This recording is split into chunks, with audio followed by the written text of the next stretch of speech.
Hi, everyone. Good afternoon.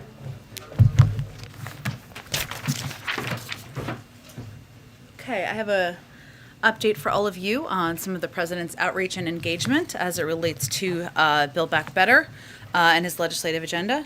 He spent the weekend continuing his deep engagement on behalf of his economic growth agenda for the middle class, speaking with members who represent the full spectrum of views of Hill Democrats about the pathway forward on both his human infrastructure and physical infrastructure plans. He spoke, as I think some of you reported this morning, with Representative Jayapal at the White House, and we'll have a number of additional conversations by phone with members of both chambers and who also run the gamut in terms of their views as we proceed through the course of the afternoon. Tomorrow, he will host two different meetings with House members here at the White House, one with moderates and one with progressive members. We're encouraged by the accelerated pace of talks and are eager to get this done to meet the urgent needs of families who have been contending with high costs, outdated physical infrastructure, the increasingly devastating threat of climate change, and a tax system that gives special treatment to the rich and corporations at the expense of middle-class families, no matter how hard they work. As you also saw, we also announced this morning that on Wednesday, the president will travel to Scranton, Pennsylvania, going back home, some might say, to continue to rally support for his bipartisan infrastructure deal and Build Back Better agenda. There continues to be strong, broad agreement in Congress and among Americans of all stripes, political stripes, about the values at the core of the president's agenda, ensuring our economy works for the middle class, not just those at the top. Alex, why don't you kick us off? Two foreign and one on nominations. To start, can you update us on the status of the U.S. and Canadian missionaries that were kidnapped in Haiti over the weekend? What's been the U.S. involvement in tracking them down? Has the president been briefed on this? And is there any update on sort of their status? Sure. The president has been briefed and is receiving regular updates on what the State Department and the FBI are doing to bring these individuals home safely. The FBI is part of a coordinated U.S. government effort to get the U.S. citizens involved to safety. Due to operational considerations, we're not going to go into too much detail on that, but can confirm their engagement. And the U.S. Embassy in Port-au-Prince is coordinating with local authorities and providing assistance to the families to resolve the situation. We can't get into too many details, I should say, about the individuals and their identities because of Privacy Act waiver considerations. And then can you comment on reports that China tested a nuclear-capable hypersonic missile over the summer to the surprise of U.S. officials? Are these accurate, and do these raise concerns about China's nuclear capabilities? Well, I know Secretary Austin, I should say, was asked this question this morning and addressed it, but I'm not going to comment on the specific report. I can say and would echo what he said, which is generally speaking, we've made clear our concern about the military capabilities that the PRC continues to pursue. And we have been consistent in our approach with China. We welcome stiff competition, but we do not want that competition to veer into conflict, and that is certainly what we convey privately as well. And then on nominees, the Biden administration at this point has a smaller percentage of nominees confirmed than his recent predecessors. What do you make of this? Who's to blame? I mean, is this the fault of the Senate, or is this in part because you have been focused on the COVID response and the Build Back Better agenda? And is there a concern that this will affect government at this point? We are concerned about the obstruction of our nominees, and while we have made progress over the course of the last several months, back to the transition even of putting forward qualified nominees to serve in key and vital positions across government, there have been unprecedented delays, obstruction, holds on qualified individuals from Republicans in the Senate. What is also true, if you look historically, and we can get you some numbers on this after the briefing to give this to you in more data specifics, is that many of our nominees, a huge number of our nominees, pass with overwhelming majorities of Democrats and Republicans. They can be voted through by unanimous consent. You don't need to use all of the hours on the floor to get it done. Yet, there has been time after time obstruction that has prevented qualified nominees from being in vital positions, whether it's in the national security roles, in the Defense Department, the State Department, where we've seen ambassadors held for weeks and months at times, or even our economic nominees who are unquestionably qualified but have been unable to move forward and serve in these positions. So I would say that the blame is clear. It is frustrating. It is something that we wish would move forward more quickly, and there is historical precedent, of course, of moving these forward through a faster process. Go ahead. Thanks, Ben. I just want to see if you can elaborate a little bit on something you just said, that you're encouraged by the accelerated pace of talks on infrastructure. What changed? Is there something that's different now? The president is certainly feeling an urgency to move things forward, to get things done. I think you've seen that urgency echoed by members on the Hill who agree that time is not unending here, and we are eager to move forward with a unified path to deliver for the American people. Does the sense of urgency have anything to do with the president's trip coming up in just a matter of 8 working days? Does he feel the need to get this wrapped before he leaves? The good news is that there are phones and video conference capabilities overseas for every president and individual, so I'm not here to set new deadlines or timelines. But it is also true that we have been at this for some time. The president proposed these plans back in the spring. He has participated in dozens and dozens of calls, of meetings, of engagements with members to hear their viewpoints, to understand where they're coming from, to reach consensus.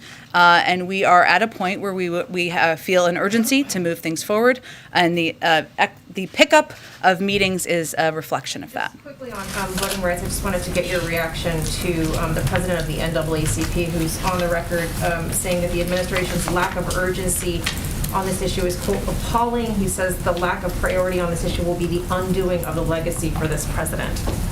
Well, I would say that the lack of urgency in Congress, in the Senate, among Republicans, in protecting people's fundamental right to vote is also frustrating to the president and to this administration.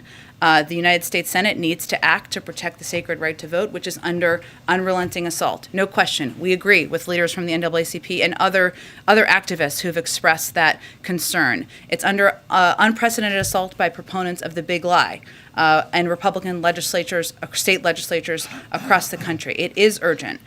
Senate Democrats have been working hard to draft legislation that I would note includes traditionally bipartisan provisions, protecting people's fundamental right, making it easier and more accessible to vote. I'd also note the president will be engaging in a couple of calls, in addition to these Build Back Better calls, with members, which will provide a readout to all of you on this afternoon about the voting rights legislation that will be put forward. But I would say that right now, the question for us, and I bet you we share this view with a number of civil rights leaders, is for Senate Republicans and what kind of leaders they want to be. Are they going to play a role in making it easier and more accessible to vote? Are they going to protect this fundamental right?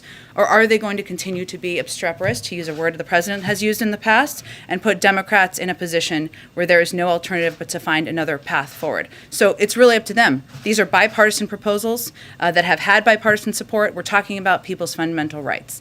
Go ahead. Does the president feel the need to mediate the current war of words between Senators Manchin and Sanders we've seen play out? To mediate the war of words, I would say the president has been in touch with both senators, not to mediate words, but to better understand the path forward and what are priorities to each of them. And he will continue to play that role. And then 2 quick ones on policy.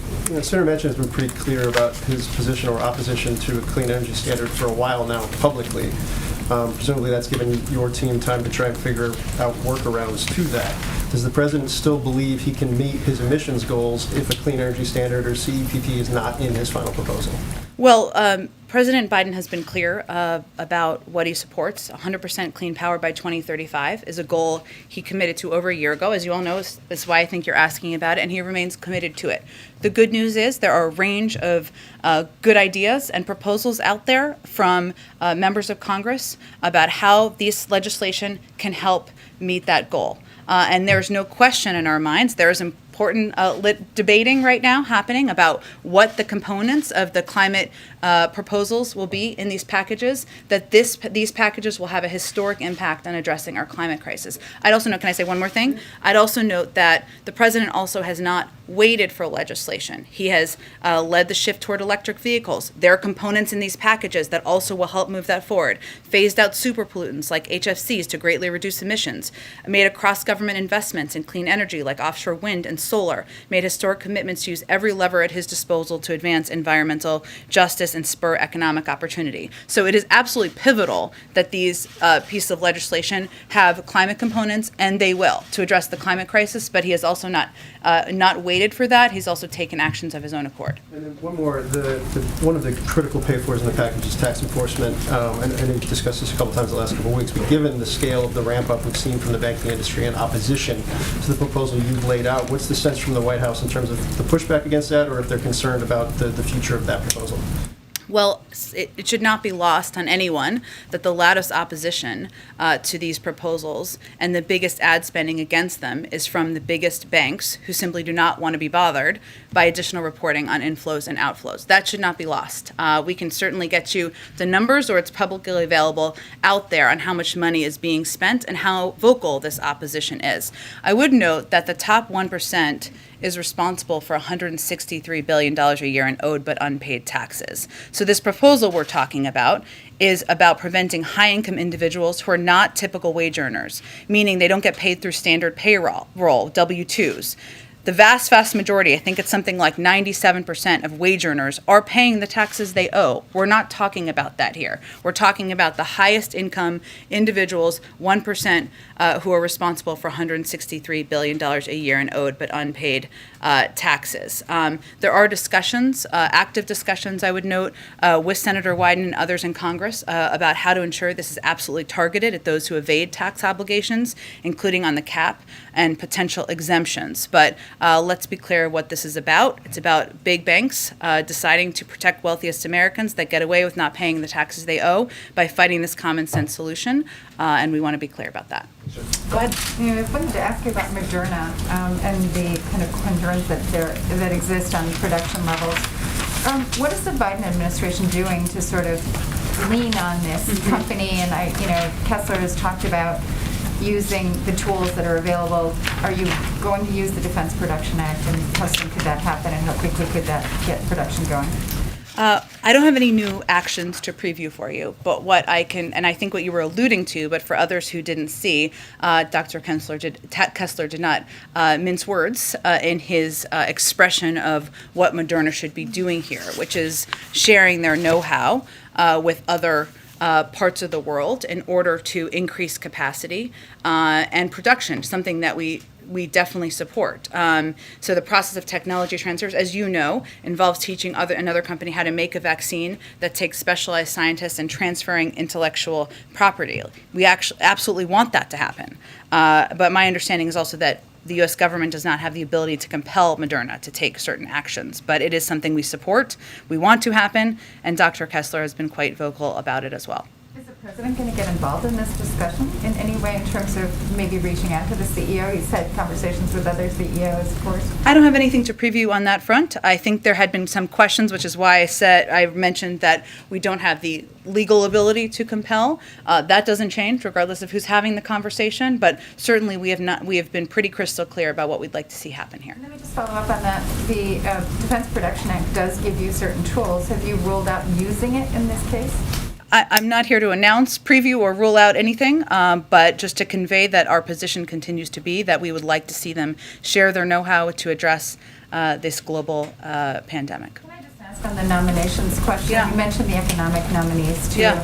To what extent does it hurt you that you don't have key Treasury nominees in place to help you as you're addressing these questions that we're discussing now in terms of the economic impact of the measures that are in the legislation?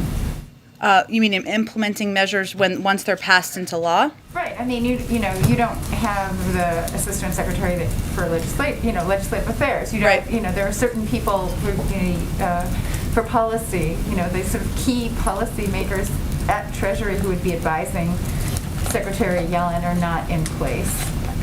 Does does it hurt you in your effort to move forward? Well, Andre, I think there's no question first that there are career employees in every agency, including the Department of Treasury, who have vast experience and play vital roles at this moment in time. It is also true that the preference of any president is to have the individuals they've nominated, qualified individuals who have unquestionable credentials serving in these roles. That is the preference. That does make things easier. Then that is what we would like to see moving forward. Go ahead. Thank you, Jen. There is a mask requirement inside DC restaurants, yet President Biden and the First Lady were not wearing masks while walking around a DC restaurant on Saturday. Why? Well, I think what we were referring to is a photo of them walking out of a restaurant after they had eaten, masks in hand, where they had not yet put them back on yet. So I would say, of course, there are moments when we all don't put masks back on as quickly as we should. But I don't think we should lose the forest through the trees here, and that our objective here is to get more people vaccinated, make sure that that schools and companies around the country can put in place requirements to save more lives and keep people safer. And not overly focus on moments in time that don't reflect overarching policy. It was not just exiting the restaurant, though. He was walking through the restaurant with no mask on. There is a carve out for people under 2 or people who are actively eating or drinking. So I'm just curious why the president was doing this. I think I just addressed it, Peter. Okay. Why did the president break his promise not to enter into any decisions about what cases the Justice Department should bring and not bring? How did he break his promise? Well, he was asked if the DOJ should prosecute people who defied January 6th committee subpoenas, and he did not say, "I will let the Justice Department decide." He said, yes. Well, let me reiterate, and I put out a statement also on Friday night on this, where I conveyed clearly that, one, the president continues to believe that January 6th was one of the darkest days in our democracy. He also continues to believe that the Department of Justice has the purview and the independence to make decisions about prosecutions. And that continues to be his view, and that continues to be how he will govern. You say that is his view, but that is not what he said. I just conveyed what his view is, and that is also how he has operated, how he has governed, and how he will continue to govern. And I think that's what's important for people to watch. So then what's changed since last year when he said, "I will not do what this president, former President Trump does, and use the Justice Department as my vehicle to insist that something happened"? Well, since you give me the opportunity here, former President Trump used his office to incite an insurrection. He put political pressure on senior DOJ officials to propagate lies about the election to the point where they threatened to resign en masse. I think there's hardly a comparison there. But President Biden said, "The Justice Department in my administration will be totally independent of me," and he said he would not enter into any decisions about what cases the agency would bring and not bring. How is that not exactly And what he he's has doing? not, and he will not. And So criminal he asked him prosecutions about prosecution, are their and he sole said he wants it to purview. happen. Criminal prosecutions are the sole purview of the Department of Justice. That is the president's position. That is what he nominated the Attorney General to operate under. That is exactly what the Attorney General is doing, and those are the actions that people can watch from this administration. As the public reflects on the life of Colin Powell and his public service, people are also now aware that he had a breakthrough case of COVID in addition to cancer and had some vulnerabilities. Because he was fully vaccinated and got COVID that took his life, any concerns about how that will be interpreted publicly, or how does that affect the message from the White House about the importance of vaccinations? Well, as people saw in the statement issued by the president, a very personal statement about his personal relationship, this is obviously a heartbreaking tragedy for the country, and one the president is feeling personally. There are extremely rare cases of deaths or hospitalizations among fully vaccinated individuals. That has been the case even before the death of Colin Powell, especially among older people over a certain age, and people who have underlying health issues or people who are battling other diseases. That has been the case. It is also the case, and this is important for people to know and understand out there who are concerned, that an unvaccinated person has a more than 10 times greater risk of dying from COVID-19 compared to a fully vaccinated person. So there's no question that vaccination, that taking precautions can save lives. It is still true, and this raised that, certainly the death of Colin Powell, that underlying health issues, fighting other diseases, is something that can lead to greater risk. And the administration on the issue of the Texas abortion law is seeking redress from the U.S. Supreme Court. Can you speak to that? Well, as we've spoken to a few times, and including in statements from the president, he continues to believe that Roe v. Wade is the law of the land. He supports efforts to codify Roe v. Wade, and he is going to fight efforts. Obviously, the Department of Justice will be in the lead on that, against efforts to prevent women from having access to fundamental rights that they should have to protect their own health and make decisions about their own health. Go ahead, Risha. Thank you, Jen. Just a couple follow-ups and then a couple Sure. questions on Haiti. Is there anything you can share about the president's last interaction with General Powell, whether they spoke on the phone, in person? Yeah, that's a good question, Risha. I should have asked that question. I haven't, so let me see if I can get some more color for all of you on that. Thank you. And then to follow up on what Peter was asking, just to be clear, does the president believe people who defy subpoenas should be criminally prosecuted or not? It's up to the purview of the Department of Justice to make that decision.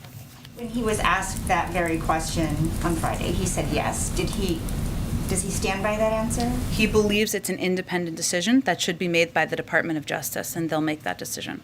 And then on Haiti, is the president considering sending in the U.S. military to help rescue the Americans who are kidnapped? I would really point you to the Department of Defense to speak to that, and to my colleague over there, John Kirby. But again, where our efforts right now are focused are with officials on the ground, including from the FBI, working closely with our diplomatic team and the U.S. Embassy in Port-au-Prince, who's coordinating with local authorities, providing assistance to the families, and also working to get the U.S. citizens involved to safety. But I don't have any additional details at this point. And then just Okay. given the kidnappings, Yeah.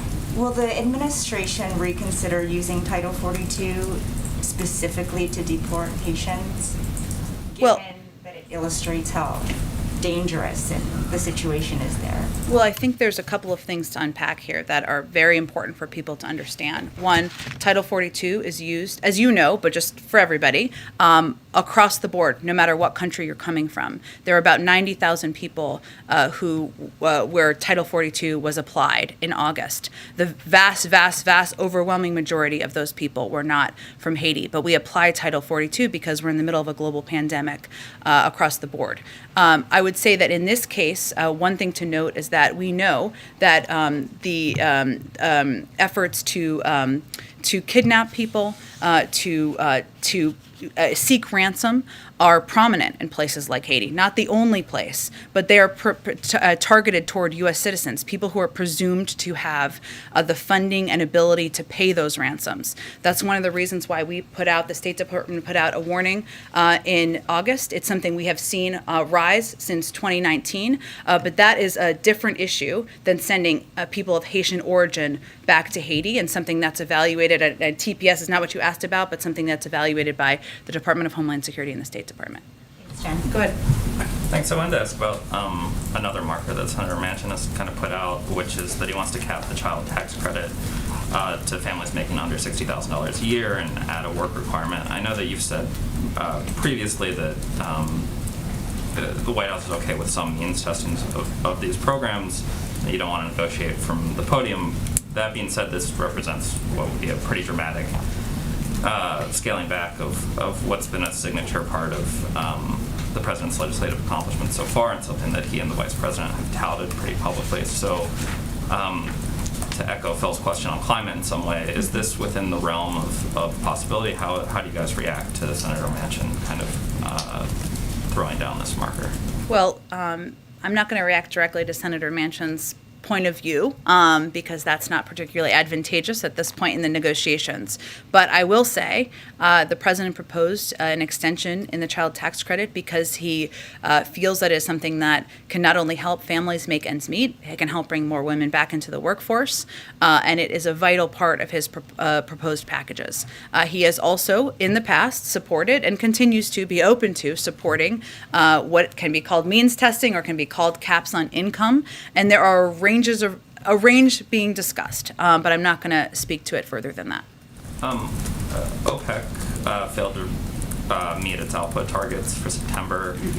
You have sort of spoken about, with some amount of pride, that the White House was able to get those enhanced production levels, and now we're seeing that they're not hitting them. I know that you're not a member of OPEC, but we also know that Not me personally, not the United States. Neither one. either, unless you have vast oil reserves that we're not aware of. No, a very interesting part of my bio. I'm not. But the U.S. obviously can exert sort Yeah. of major influence here. So with having missed this mark, are you trying to do more? Can you do more? We are continuing to press through member countries of OPEC, even as we are not a member, to address the supply issue and work to address it here as well. I would also note that what we're also working to address is more of a logistics issue of how we are moving supply around the country, which means there are shortages in some places and not others, and that's something that we are also working to address. We are certainly well aware of the impact on any increase in gasoline prices or any cost on the American people, and we're going to continue to use every lever at our disposal. It is not a short-term option, of course, but I'd also remind everyone that that our NEC director sent a letter to the FTC about looking into price gouging, something that we will continue to press on, or they've said they would take up, and they will of course be on the lead on that, but that's something we also watch closely. Just a last quick one. Could you kind of flesh out the thinking behind the president's travel schedule? I mean, not to dismiss the great state of Connecticut or even Scranton, a place that obviously holds some nostalgic value for the president, but it's been pretty clear that the sticking points at this point are West Virginia and Arizona. We saw play out with Bernie Sanders that Joe Manchin doesn't necessarily like people coming into West Virginia and telling them what they think they should do, but why hasn't the president focused more of his attention on those states, particularly with his travels? He tries to make the case for his agenda. Well, as you've watched the president's travel, what he's trying to do, we are in a national media environment, I would say. We do have a press pool made up of many of you who come with us to Connecticut or Pennsylvania who can raise and elevate the issues that the president is talking about and why they're of importance to the American people, and raise questions, of course, as you want to raise them. So the president had planned, of course, to go to recognize the incredible service of his longtime friend, former Senator Chris Dodd, and the opening of a center at the University of Connecticut, and also felt it was an opportunity to elevate the issue of childcare and the issue of the shortage of childcare centers, the cost of childcare. And that's something, yes, it applies to people in Connecticut where people are paying 25% of their income on childcare, a much higher percentage than people should be paying. But that is something that parents and communities can relate to across the country, whether or not it's a swing state or whether or not it's a state where votes are questioned. And Pennsylvania is certainly a state, as you know, close to the president's heart, but one where he has the opportunity to elevate some components of his Build Back Better agenda, of the infrastructure package, to explain to the public why these are important issues he's fighting for. So I think it's all through the prism of what's most constructive, but we recognize people like what's in there, they don't know what's in there, and he's going to be out there doing more of it. Go ahead. Sort of a broad thematic question. You've spoken of the urgency the president feels toward his Build Back Better agenda and voting rights. People in the country who believe that the administration is not strongly enough pushing for immigration reform. Mm-hmm. What's this White House's message to those people who are now directing their criticism toward the president directly and saying he's responsible for the fact that 9 months in, we haven't seen action on these matters? And how does the president internalize that criticism? Does he feel it's misdirected toward him? Well, look, the president knows that when you're president of the United States and you're sitting behind sitting in the Oval Office, behind the Resolute desk or whatever desk you choose, that the buck stops with you.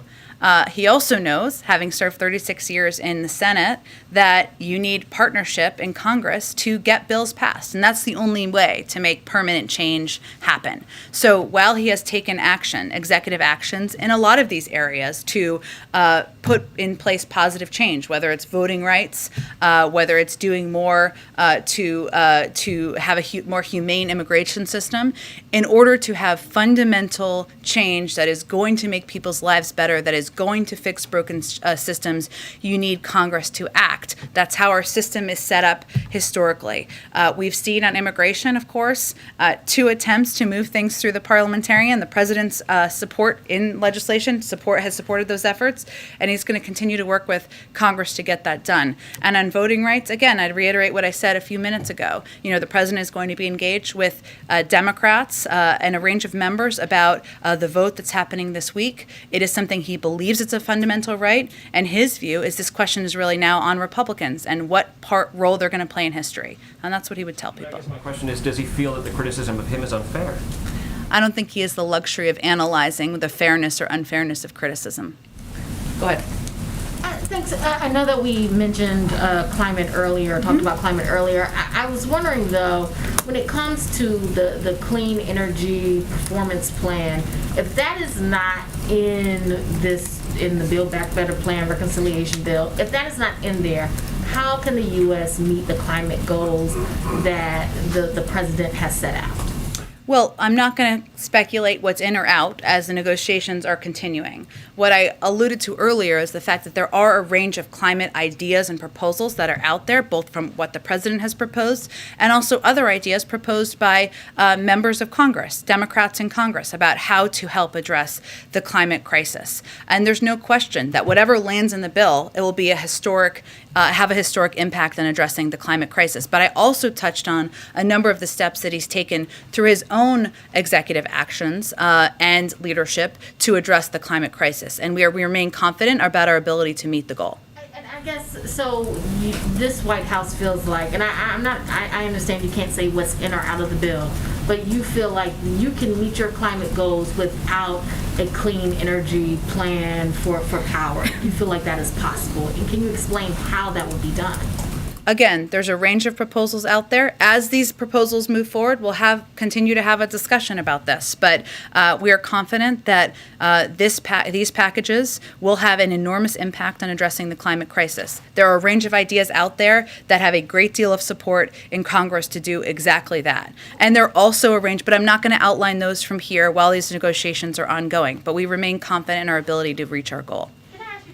Like when it comes to the idea of means testing, talking to a lot of experts on inequity and economic inequality, one of the concerns that they have with means testing is that you could lock in some of this inequality that the White House has said it is so concerned about, and that they feel like means testing really can lock out people who really need help. And really not allow the changes that this White House has said are needed. How does the White House respond to that when people say that means testing is not the way to deal with these type of economic inequalities and inequities? Well, means testing, I think, always has a bad connotation. And what we're really talking about here is a cap on income. So we're talking about targeting and focusing the president's proposals in some areas on people who need help the most under a certain income, and not providing this aid, assistance, whatever it may be, to people who are in higher income brackets who may not need that assistance. So it is actually about protecting, saving, ensuring that assistance and that tax cuts and that a little bit more breathing room is given to the people who need it and not the people who need it less. But does that put more administrative burden on how these programs are implemented when you do means testing? I'm not sure what you mean by that. Administrative burden in that on you have whom? to prove, people have to prove that they don't make money or that they don't make enough money or they have to prove that they're working, etc. So that puts a burden on those people who have to make those. Well, but we're talking about people filing taxes, and it's based on what their income is typically. That's something they would already do, and they would benefit from a range of programs, as they already have since the president took office, whether it's the child tax credit, earned income tax credit, other proposals that we're talking about targeting it at the people who need help the most, not additional proof, but targeting it at certain income levels. Go ahead. Thank you, Jen. Just 2 quick questions. The first, you had alluded a minute ago to the press pool traveling with the president to Connecticut and later this week, Scranton. In a week and a half, he's going to the Vatican. And I wonder if the White House can commit to that meeting with the Pope, which is a historic meeting, being public, or that the press pool will have access to that. Well, I would first say that when we visit another country, often it is the conditions or the of what that country or what that entity proposes, and we always work for more access. We always fight for more access as we travel around the world, as you know.